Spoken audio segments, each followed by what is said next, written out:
నమస్కారం, నా పేరు రాజేశ్వరి. నేటి సిటీ న్యూస్ కు స్వాగతం. చెన్నూరు పట్టణంలో నూతనంగా ఏర్పాటు చేసిన బస్తీ దవాఖానను ఎమ్మెల్యే గడ్డం వివేక్ వెంకటస్వామి ప్రారంభించారు. బస్తీ దవాఖానను ప్రారంభించుకోవడం చాలా ఆనందంగా ఉందని ఎమ్మెల్యే తెలిపారు. ఎమ్మెల్యేగా గెలిచినప్పటి నుండి నియోజకవర్గంలో వైద్య మరియు అభివృద్ధి కార్యక్రమాలపై దృష్టి సారించామని తెలిపారు. దవాఖానకు వచ్చే రోగుల పట్ల వైద్య సిబ్బంది మర్యాదగా ఉండాలని ఎమ్మెల్యే వివేక్ సూచించారు. రాబోయే వర్షాకాలం దృష్ట్యా సీజనల్ వ్యాధులు ప్రబలకుండా మున్సిపల్ అధికారులు అన్ని చర్యలు తీసుకోవాలని ఎమ్మెల్యే ఆదేశించారు.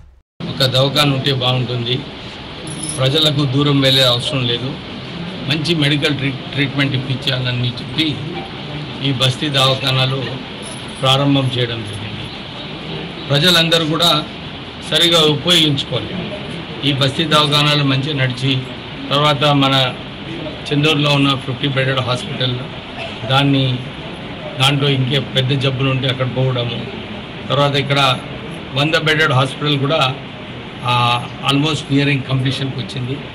ఆ 100 బెడెడ్ హాస్పిటల్లో కూడా ఎక్స్ట్రా స్టాఫ్ ఏదైతే అలాట్మెంట్ రావాలో అది రాష్ట్ర ప్రభుత్వాన్ని కోరడం జరుగుతుంది. తొందరగా మీరు 100 బెడెడ్ హాస్పిటల్కి స్టాఫ్ మీరు అలొకేట్ చేయాలని చెప్పి కోరుతున్నాం. ఇప్పుడే డాక్టర్లు చెప్పినట్టు వర్షాకాలం వస్తుంది. వర్షాకాలం వచ్చినప్పుడు చాలా చోట్ల కూడా మురికి నీళ్ళు నిలబడము, దానివలన మస్కిటోస్ ఎక్కువ రావడము, డిజీజెస్ అన్నీ కూడా ఆ సమయంలో ఎక్కువ డిజీజెస్ వచ్చే అవకాశాలు ఉంటాయి. మున్సిపల్ కమిషనర్ గారు ఉన్నారు ఇక్కడనే, వారిని కోరుతున్నాను సరిగా ఫాగింగ్ ఈ మన చెన్నూరు నియోజకవర్గంలో ప్రత్యేకంగా చెన్నూరు టౌన్లో సరిగా ఫాగింగ్ చేసే అవసరం ఉన్నది. మీరు మెషిన్లు ఎక్కువ కావాలి కొనాలనుకుంటే చెప్పండి, విల్ గివ్ యూ ఫండ్స్. కానీ ఇప్పుడు అట్లీస్ట్ 3 ఫాగింగ్ మెషిన్స్ ఉండాలి, ఇంకొకటి తీసుకోండి. దాంతోపాటు మంచినీటి సౌకర్యం ఏదైతే చేస్తున్నారో దాంట్లో సరైన బ్లీచింగ్ పౌడర్ కూడా కరెక్ట్గా వేసి పంపిస్తే మంచినీటి సౌకర్యం కూడా బాగుంటుంది. నీళ్ళ వలన జబ్బులు కూడా తక్కువ ఉంటాయి. సో మీరు దాంట్లో కూడా కాన్సన్ట్రేట్ చేయాలని చెప్పి కోరుతున్నాము. ప్రజలందరూ కూడా ఇదే విజ్ఞప్తి, మీరు మీ ఇంటి దగ్గర ఏదైతే నీళ్ళు నిలకడ ఉందో అది నిలకడ లేకుండా చేస్తే బాగుంటుంది. నేను ఎమ్మెల్యే అయిన తర్వాత చెన్నూరు టౌన్లో అన్ని చోట్ల కూడా నాలీలు, సీసీ రోడ్స్ ఇవ్వడం జరిగింది. ప్రత్యేకంగా నాలీలు, ఎందుకంటే ఇక్కడ నీళ్లు నిలకడ ఉండొద్దు, నీళ్లు ఫ్లో కావాలని చెప్పి అన్ని చోట్ల కూడా నాలీలు చేయడం జరిగింది. ఎక్కడైతే కొన్ని వార్డులలో లేదో నాలీలు అవి కూడా TFIDCలో పెట్టడం జరిగింది. ఆ కార్యక్రమం మొత్తం కూడా ఈ సంవత్సరం పూర్తిగా అయిపోతుంది. ప్రజలందరూ కూడా కోఆపరేట్ చేసి నీళ్లు నిలకడ లేకుండా చూసుకునే బాధ్యత ప్రజలపైన కూడా ఉంది.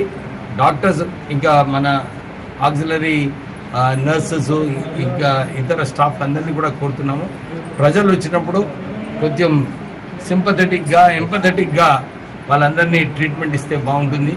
ఎందుకంటే బీడీకే దవాఖాన మన చెన్నూరు ఆసుపత్రిలో ప్రారంభించుకుంటున్నాము. ఎమ్మెల్యే గారు చాలా రోజులు వెంబడబడి ఎమ్మెల్యే చాలా ఇంట్రెస్ట్తో చేపిస్తున్నారు. ఇది కాకుండా UPSC కూడా స్టార్ట్ చేస్తున్నాము, దాని వరకు కూడా స్టార్ట్ అయ్యేది.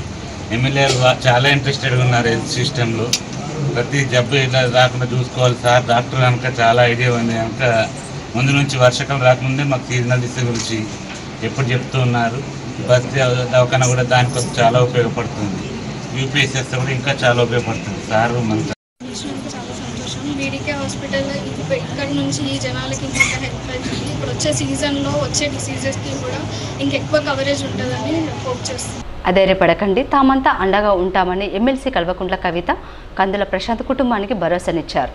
ఈ మధ్యకాలంలో నస్పూర్కు చెందిన బీఆర్ఎస్ యూత్ విభాగం మరియు జాగృతి జిల్లా నాయకుడు కందుల ప్రశాంత్పై SC/ST అట్రాసిటీ కేసు కాగా ఆయన జైలుకు వెళ్లి వచ్చాడు. విషయం తెలుసుకున్న కల్వకుంట్ల కవిత శుక్రవారం నస్పూర్ పట్టణంలోని ASR నగర్లో గల ఆయన ఇంటికి వచ్చారు. భారీ కాన్వాయ్తో ఆయన నివాసానికి చేరుకున్న కవితకు జాగృతి నాయకులు, కార్యకర్తలు, ప్రశాంత్ కుటుంబ సభ్యులు ఘనస్వాగతం పలికి ఆమెపై పూలవర్షం కురిపించారు. ప్రశాంత్ ఇంట్లోకి వెళ్లి కుటుంబ సభ్యులను పరామర్శించారు. కవితను చూడగానే ఆయన కుటుంబ సభ్యులు భావోద్వేగానికి గురై కంటతడి పెట్టుకున్నారు. దీంతో ఆమె వారిని ఓదార్చారు. వారి బాగోగులు అడిగి తెలుసుకుని అందరినీ ఆప్యాయంగా పలకరించారు. కేసు వివరాలు అడిగి తెలుసుకున్నారు. అధైర్యపడవద్దని, తాము అండగా ఉంటామని ఆమె వారికి మనోధైర్యాన్ని కల్పించారు.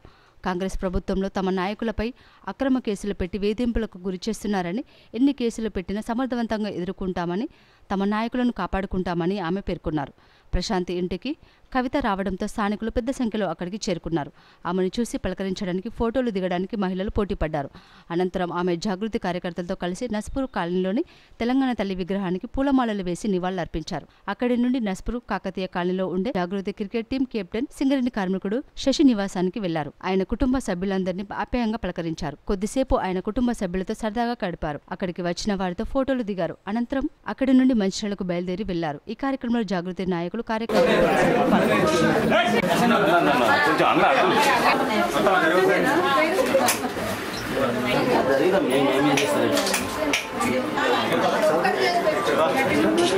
కాగా లక్షడిపేట తెలంగాణ జాగృతి అధ్యక్షురాలు కేసీఆర్ కుమార్తె కల్వకుంట్ల కవిత శుక్రవారం లక్షడిపేటకు వచ్చారు. మంచిర్యాల వివాహ వేడుకకు హాజరైన ఆమె మార్గ మధ్యలో లక్షడిపేటలోని తనకు పరిచయస్తులైన బాణాల నిషాలిని విజయసారథి ఇండ్లకు వచ్చి ఆత్మీయంగా పలకరించి వెళ్లారు. ఈ సందర్భంగా చక్రవర్తుల పురుషోత్తమాచారిని తనకు పాత పరిచయస్తులైన వారి ఇండ్లకు కవిత వెళ్లడం లక్షడిపేటలో హల్చల్ గా మారింది. ఈ సందర్భంగా విలేకరులు ప్రెస్ మీట్ కోసం ప్రయత్నించగా తర్వాత వచ్చినప్పుడు మాట్లాడతానని సున్నితంగా తిరస్కరించారు. కవిత లక్షడిపేటకు రావడం పట్ల స్థానికులు ఆనందం వ్యక్తం చేశారు. సహజంగా కల్వీడిగా ఉండే కవిత అందరినీ కలిసి ఓపికగా ఫోటోలు దిగి వెళ్లడం జరిగింది.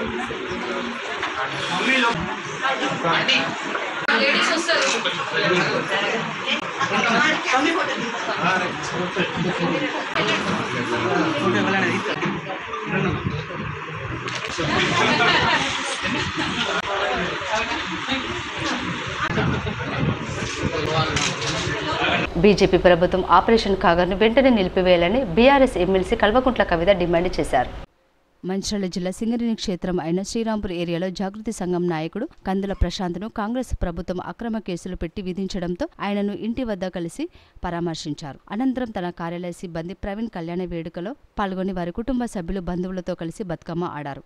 అనంతరం మంచిర్యాల జిల్లా కేంద్రంలోని గౌతమి నగర్లో ఇటీవల అనారోగ్యంతో మృతి చెందిన సీనియర్ జర్నలిస్టు మునీర్ కుటుంబాన్ని ఎమ్మెల్సీ కల్వకుంట్ల కవిత పరామర్శించి కుటుంబ సభ్యులను ఓదార్చారు. అక్కడే ఏర్పాటు చేసిన ప్రెస్ మీట్లో పాల్గొన్న ఎమ్మెల్సీ కవిత ఘాటు వ్యాఖ్యలు చేశారు.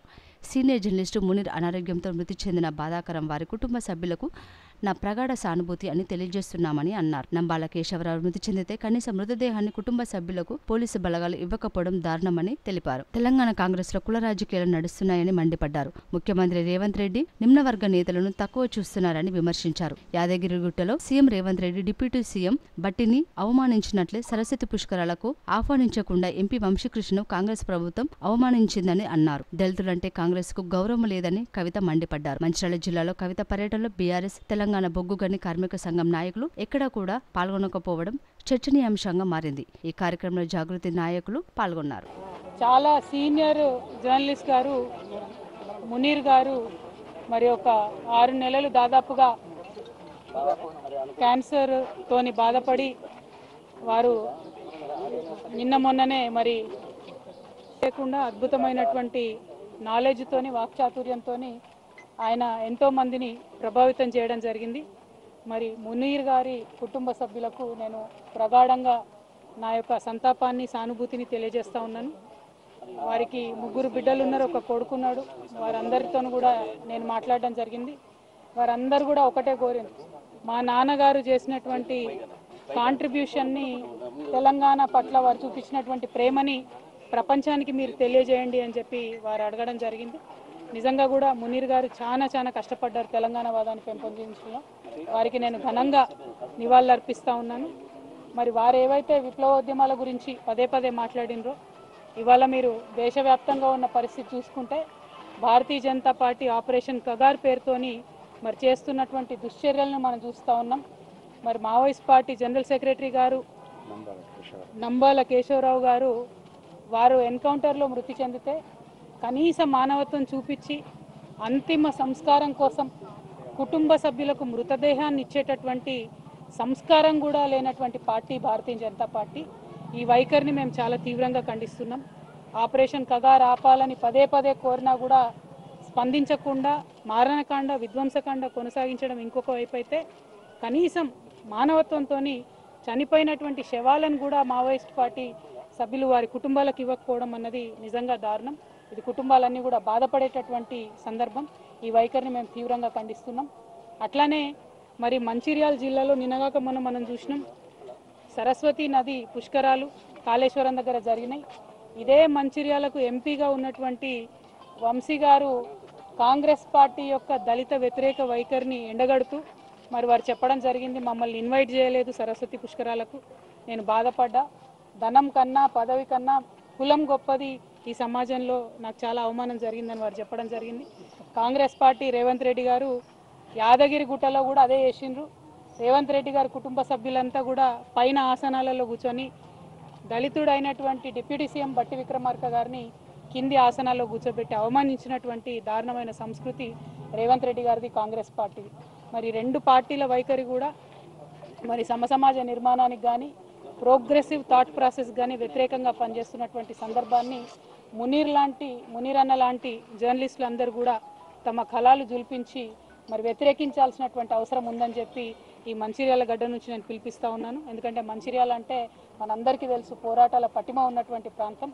మరి ఇక్కడ ఉండేటటువంటి వారందరం కూడా నిర్ద్వంద్వంగా ఖండించాల్సినటువంటి రెండు చర్యలను కూడా ఈ సందర్భంగా గుర్తు చేసుకుంటూ మరి మునీర్ అన్న ఆత్మకు శాంతి కలగాలని మనస్ఫూర్తిగా కోరుకుంటూ వారి కుటుంబ సభ్యులకి మరొకసారి ప్రగాఢంగా నా యొక్క సానుభూతిని నేను తెలియజేస్తున్నాను. శ్రీరాంపూర్ ఓసీపీలో యాజమాన్యం 5.26 కోట్లతో కొనుగోలు చేసిన హైడ్రాలిక్ క్రేన్ను area general manager Muniganti Srinivas ప్రారంభించారు. ఈ సందర్భంగా జీఎం శ్రీనివాస్ అధికారులు ఉద్యోగులతో కలిసి క్రేన్ వద్ద శాస్త్రోక్తంగా పూజలు చేశారు. అనంతరం క్రేన్ను ప్రారంభించి మాట్లాడుతూ ఓసీపీలో 75 టన్నుల సామర్థ్యం గల హైడ్రాలిక్ క్రేన్ ప్రారంభించామన్నారు. క్రేన్ వల్ల ఉపరితల గన్లో ఉన్న షావల్స్, డంపర్లు, సిహెచ్పిలోని యంత్రాల మరమ్మతు పనులు చేయడం సులభంగా ఉంటుందన్నారు. అలాగే ఓసీపీపై పంపు మోటార్ యంత్రాలు స్థానచలనం కోసం వివిధ గన్ల నుండి విడిభాగాలను భారీ యంత్రాలు, వాటి పరికరాలు రవాణా కొరకు ఉపయోగపడుతుందని చెప్పారు. ఓసీపీలో దీని అవసరం చాలా ముఖ్యమన్నారు. Region quality GM Sushant Sahu, SO2 GM Satyanarayana, AITUC branch కార్యదర్శి బాజీ సైదా, ఉపాధ్యక్షుడు కొట్టె కిషన్ రావు, ప్రాజెక్టు అధికారి శ్రీనివాస్, ఫైనాన్స్ ఏజీఎం బీబస, IKOC PO Venkateswarareddy, DGM personnel Aravindarao, EE Nagaraju, manager Srinivas, security officer Jakkareddy, pit కార్యదర్శి మూత లచ్చన్న తదితరులు పాల్గొన్నారు. మన ఎస్ఆర్పి ఓసీలో సింగరేణి డిపార్ట్మెంట్ కంపెనీ ఏదైతే ఎక్విప్మెంట్ ఉందో దాంట్లో ఈ 75 టన్ క్రేన్ యాడ్ కావడం చాలా సంతోషం. ఇక్కడ ఏవైతే మనకి ఇంతకుముందు ఇక్కడ 40 టన్స్ క్రేన్ ఉండేది, అది సర్వే ఆఫ్ అయిన తర్వాత టిల్ కంపెనీ వచ్చే ఈరోజు 75 టన్స్ క్రేన్ అనేది మనం తెచ్చుకున్నాము. ఈరోజు ఇనాగరేట్ చేస్తున్నాము. దీనివల్ల కంపెనీలో డిపార్ట్మెంటల్ పరంగా మరి ఉత్పత్తి పెరగడంతో పాటుగా ఇతర ఏవైతే పంపింగ్ అవసరాలు కానీ, ఇతర మిషన్స్ అసెంబ్లింగ్ కానీ, డిస్మాంట్లింగ్ కానీ ఈ అవసరాలు కూడా త్వరితగతిన పూర్తి అవుతాయని నమ్ముతున్నాను. దీన్ని 75 టన్స్ యొక్క దీని కెపాసిటీ, దీని యొక్క ఖర్చు వచ్చేసి దీని ధర వచ్చేసి 5,26,00,000. ఈ సందర్భంగా నేను అందరికీ ఎస్ఆర్పిఓసి ఉద్యోగులకు తర్వాత అధికారులకు అభినందన తెలియజేస్తూ దీన్ని సక్రమంగా వినియోగించుకొని కంపెనీ ఈ ప్రాజెక్టు యొక్క ఉత్పత్తిని సాధించడంలో దీన్ని సక్రమంగా వాడుకోవాలని కోరుతూ ముగిస్తున్నాను. Thank you. కొత్తగా ఇంతకుముందు 40 టన్స్ కెపాసిటీ క్రేన్స్ ఉండేది. మొట్టమొదటిసారిగా శ్రీరాంపూర్ ఓసీలో 75 టన్స్ కెపాసిటీది ఈ క్రేన్ తీసుకురావడం జరిగింది. ఈ సందర్భంగా కొత్త క్రేన్ మనకు లభించిన ఓసీ కార్మికులకు, అందరికీ అధికారులకు, సూపర్వైజర్లకు శుభాకాంక్షలు తెలియజేస్తున్నాం. అదేవిధంగా ఈ సందర్భంగా జీఎం గారిని ఒకటి కోరుతున్నాం. శ్రీరాంపూర్ ఓసీలో ముఖ్యంగా సూపర్వైజర్లు, టెక్నీషియన్లు కొరత చాలా ఎక్కువగా ఉంది. బిఎంఎల్ డంపర్లు 6 డంపర్లు పాత ఇప్పించారు. ఎక్కడ ఏ ఓసీలో వాడని డంపర్లు తీసుకొచ్చినా కానీ మా శ్రీరాంపూర్ కార్మికులు, ఓసీ కార్మికులు పనిచేస్తున్నారు. రామకృష్ణపూర్లో జూన్ 1న నిర్వహించే సిపిఐ పార్టీ 3వ మహాసభలను విజయవంతం చేయాలని ఆ పార్టీ నాయకులు పిలుపునిచ్చారు. శుక్రవారం నాడు పార్టీ కార్యాలయంలో విలేకరుల సమావేశంలో నిర్వహించిన అనంతరం సిపిఐ పట్టణ నాయకులు మిట్టపల్లి శ్రీనివాస్, ఇప్పకాయల లింగయ్య, వనం సత్యనారాయణ మాట్లాడుతూ సిపిఐ పట్టణ 3వ మహాసభలను జయప్రదం చేయాలని కోరారు. పట్టణంలోని అన్ని 22 వార్డుల్లో సమావేశాలు నిర్వహించి నూతన కమిటీలను ఎంపిక చేయడం జరిగిందని అన్నారు. ఈ కమిటీ 3 సంవత్సరాలు కొనసాగుతుందని, జూన్ 1న జరిగే పట్టణ మహాసభలో పట్టణ కమిటీని ఎన్నుకోవడం జరుగుతుందని అన్నారు. ఈ కార్యక్రమంలో పార్టీ ప్రజా సంఘాల నాయకులు, సానుభూతి పరులు అధిక సంఖ్యలో రావాలని కోరారు. చర్చించి భవిష్యత్తులో రామకృష్ణపూర్లో ఉన్నటువంటి సమస్యల మీద తీర్మానాలు చేసి వాటి మీద పోరాట పటిమను కూడా నిర్వహించుకోవడం జరుగుతూ ఉంటుంది. కాబట్టి ఈ యొక్క మహాసభల విజయవంతానికి రామకృష్ణపూర్లో ఉన్నటువంటి పట్టణంలో ఉన్నటువంటి ప్రజలందరూ కూడా అధిక సంఖ్యలో పాల్గొని పార్టీ శ్రేణులు, కార్యకర్తలు, సానుభూతి పరులు, వ్యాపారస్తులు, అదేవిధంగా సింగరేణి కార్మికులు అధిక సంఖ్యలో పాల్గొని ఈ యొక్క మహాసభను విజయవంతం చేయాలని చెప్పి కోరుతా ఉన్నాం. అదేవిధంగా నిన్నటి వరకు కూడా ఈ రామకృష్ణపూర్లో ఉన్నటువంటి అన్ని శాఖల్లో కూడా నూతన కమిటీలను కూడా ప్రకటించుకోవడం జరిగింది. అన్ని శాఖల్లో కూడా కార్యదర్శులను ఎంపిక చేసుకొని వారిని కూడా ఈ మహాసభలో కూడా ప్రకటించడం జరుగుతుంది. కాబట్టి ఈ యొక్క మహాసభల విజయవంతానికి అందరూ కూడా అధిక సంఖ్యలో పాల్గొని జయప్రాంజలని చెప్పి కోరుతా ఉన్నాం. అయితే మరి గతంలో చేసిన అభివృద్ధి తప్ప గ్రామీణ ప్రాంతాల్లో ఇప్పుడు జరిగినటువంటి లేదు. ఇప్పటికైనా గ్రామీణ ప్రాంత ప్రజలు కానీ పట్టణ ప్రజలు కానీ ఆలోచించి మళ్ళీ భారత కమ్యూనిస్ట్ పార్టీకి పట్టం కట్టే విధంగా ముందుకు తీసుకుపోవాల్సిన బాధ్యత మీ మీద ఉంది. ఇప్పటికైనా బూర్జా పార్టీల యొక్క విధి విధానాలను ఆలోచించి భారత కమ్యూనిస్ట్ విధానాలను ఆలోచించి మళ్ళీ భారత కమ్యూనిస్ట్ పార్టీ యొక్క చేదోడు వాదనను అందించి భారత కమ్యూనిస్ట్ పార్టీ బలాన్ని చేకూర్చి ఈ రానున్న రోజుల్లో అధికారాన్ని కట్టబెట్టే విధంగా మీరు చర్యలు తీసుకుని దోహదపడే విధంగా చూడాలని చెప్పేసి కోరుతా ఉన్నాం. అదేవిధంగా రానున్న మున్సిపాలిటీ ఎన్నికల్లో ప్రతి వార్డు నుండి ప్రతి కౌన్సిలర్కు పోటీ చేసే వాళ్ళు వారి అభిప్రాయాన్ని తీసుకుని వచ్చి వాళ్ళు పేరు ఇస్తే మేము వాటిని పరిశీలించి మీకు తప్పకుండా అక్కడ అవకాశం కల్పించే విధంగా అధిష్టానం కూర్చొని నిర్ణయం తీసుకుంటుంది. కాబట్టి ప్రతి ఒక్కరు కూడా భారత కమిషన్ ఆచరించి ముందుకు తీసుకోవాల్సిన అవసరం ఉందని చెప్పి తెలియజేస్తూ మీకు ధన్యవాదాలు తెలియజేస్తూ భారత కమ్యూనిస్ట్ పార్టీ ఈ ప్రాంతంలో ఉన్నటువంటి ప్రజలందరూ కూడా రిటైర్డ్ కార్మికులు తర్వాత ఇక్కడ ఉన్నటువంటి ప్రజలందరూ కూడా ఈనాడు కేంద్ర రాష్ట్ర ప్రభుత్వాలు అనుసరించిన విధానం ఈనాడు డబుల్ బెడ్రూమ్ ఇళ్ళు కానివ్వండి, రేషన్ కార్డులు కానివ్వండి, పెన్షన్లు కానివ్వండి, ఇవన్నీ రాని వాళ్ళందరూ ఉన్నారు. వీళ్ళందరూ ఇవన్నిటి మీద కూడా రేపు ఫస్ట్ ఈనాడు ఒక నిర్ణయం తీసుకొని పోరాట కార్యక్రమం తీసుకొని కమ్యూనిస్ట్ పార్టీ కార్యక్రమం చేయబోతూ ఉన్నది. ఈ యొక్క మహాసభను అందరూ కూడా వచ్చి ఈ యొక్క మహాసభను జరపడం చేయాలి. సివి రమణ స్కూల్ నుంచి స్టార్ట్ అయ్యి అదేవిధంగా క్లబ్ వరకు ఎన్నో అవుతుంది. అక్కడే 2 గంటల పాటు మహాసభ జరుగుతూ ఉంటుంది. అక్కడ చర్చించుకొని ఈ యొక్క బస్తీ సమస్యల మీద కానీ కేంద్ర రాష్ట్ర ప్రభుత్వం అనుసరించారు. మందమరి సింగరేణి ఉన్నత పాఠశాల 50 సంవత్సరాలు పూర్తి చేసుకుంటున్న సందర్భంగా నిర్వహిస్తున్న గోల్డెన్ జూబ్లీ వేడుకలకు సంబంధించిన లోగోను సింగరేణి ఎడ్యుకేషనల్ సొసైటీ కార్యదర్శి గుండ శ్రీనివాసరావు, జిఎం దేవేందర్లు ఆవిష్కరించారు.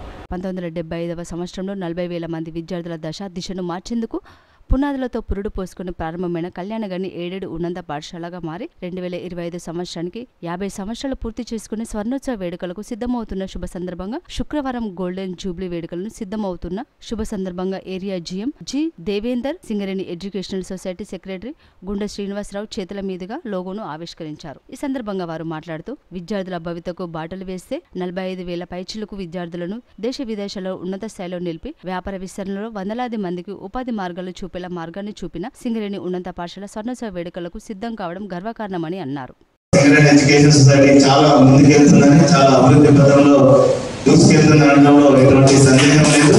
మరి ముఖ్యంగా మరి స్కూల్స్ లో మరి మనం ఎంత కష్టపడ్డా మరి టీచర్స్ ఎంత బాగా చెప్పినా ఫైనల్ లో కష్టపడాల్సిన విద్యార్థులే కాబట్టి మరి స్కూల్కి వచ్చిన తర్వాత సాధ్యమైనంత వరకు మనకి ఎక్కువ పాఠాలు నేర్చుకోవడానికి స్కూల్లో వాళ్ళు ఎక్కువ సమయం విద్య మీద వాళ్ళు కేటాయించినట్టుగా స్పెషల్ క్లాసెస్ పెట్టేసి సాధ్యమైనంత వరకు ఇంటికి పోయిన తర్వాత వాళ్ళు ఇంకా మళ్ళీ చదువు గురించి ఆలోచించాలని ఇక్కడే వారికి అవసరమైన మరి విద్యకు సంబంధించిన అన్ని ప్రిపరేషన్స్ ఇక్కడే చేపిస్తే బాగుంటుందని, మరి డిఫరెంట్ ల్యాబ్స్ ఎస్టాబ్లిష్ చేస్తే బాగుంటుంది. మరి మ్యాథమెటిక్స్ ల్యాబ్ కానీ, ఇంగ్లీష్ ల్యాబ్ కానీ, సైన్స్ ల్యాబ్ కానీ మన సబ్జెక్ట్ వైజ్ ల్యాబ్స్ ఎస్టాబ్లిష్మెంట్ చేసేసి అన్ని విద్యార్థులకి అవసరమైన మెటీరియల్ మరి రకరకాల మెటీరియల్స్ వారికి అర్థమయ్యే రీతిలో ఇస్తూ వాళ్ళని ఇక్కడే కూర్చోబెట్టి మరి చదివిస్తే డెఫినెట్ గా అందరూ భవిష్యత్తులో డెవలప్ అవుతారని, మరి ఇంకా సండే కూడా మరి మంచి విద్యార్థులని మరి వారికి మెంటర్స్ గా పెట్టేసి సండే కూడా మరి స్పెషల్ క్లాసెస్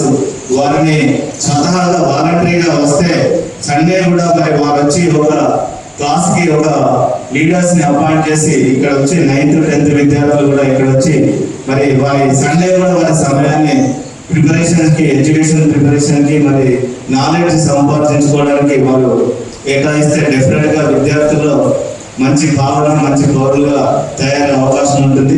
కాబట్టి ఈ రాబోయే కాలంలో మరి ఇటువంటి కొత్త కొత్త చర్యలు అన్ని తీసుకొని మరి ఇంకా మంచి మంచి స్కూల్స్ లో హైదరాబాద్ లో కానీ ఇంకా వారు ఎటువంటి అకాడమిక్ గా వారు ఎటువంటి చర్యలు తీసుకుంటున్నారో మరి శ్రీనివాస్ గారు పరిశీలించి మరి అటువంటి చర్యలన్నీ సింగరేణిలో ఇంప్లిమెంట్ చేస్తారని, మరి సింగరేణి అంటే ఒక బ్రాండ్ ఇమేజ్ మరి క్రియేట్ చేస్తారని, మరి ఈ సందర్భంగా వారికి మంచి జరగాలని, భగవంతుడు శక్తి సామర్థ్యాలు ఇవ్వాలని, మరి 50 years గోల్డెన్ సిటీ న్యూస్ ఇంతతో సమాప్తం. 3 ప్రసారం సిటీ న్యూస్లో మళ్ళీ కలుసుకుందాం.